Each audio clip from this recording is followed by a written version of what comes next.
আমার নবী যেদিন এই দেশ থেকে বিদায় হয়ে যাবে, আমার আল্লাহ জিবরাইলকে দিয়ে প্রস্তাব পাঠিয়েছিলেন, ও জিবরাইল, আমার বন্ধুর কানে খবর দাও, আমার বন্ধু এই দেশের মাটিতে থাকতে পারবে না, আমার বন্ধু এই রক্ত মাখা জমিনের মধ্যে রাখবো না, আমার বন্ধুর দেহ আমার আরশের ডাইন পাশে দাফন করব।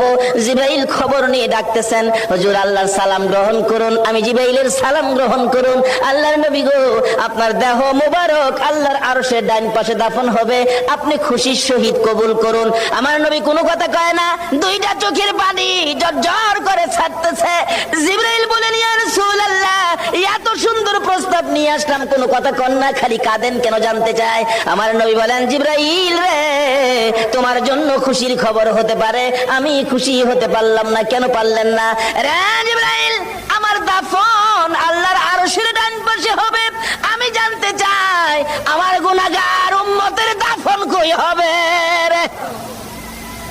জিবরাইল বলেন, আপনার উম্মতের দাফন এই জমিনের মধ্যে হবে।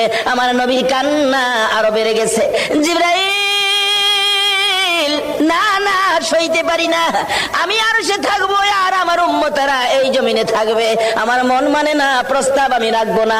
আমার পক্ষ থেকে একটা প্রস্তাব আমার প্রভুর দরবারে তুলে ধরো। জিবরাইল রে, আমার গুনাহগার এতিম উম্মতেরা যেই জমিনে থাকবে, আমি নবী আর সে যাব না রে, আমি আমার গুনাহগার উম্মতের পাশে সেই জমিনের মধ্যে শুয়ে থাকবো।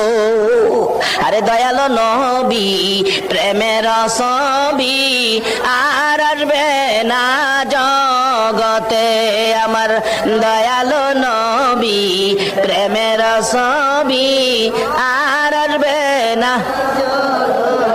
হাসর দিনে উম্মত বিনে, হাসর দিনে উম্মত বিনে যাবে না নবীজি বেহেশতে। দয়ালো নবী, প্রেমের ছবি আর আসবে না জগতে, আমার দয়ালো নবী, প্রেমের ছবি।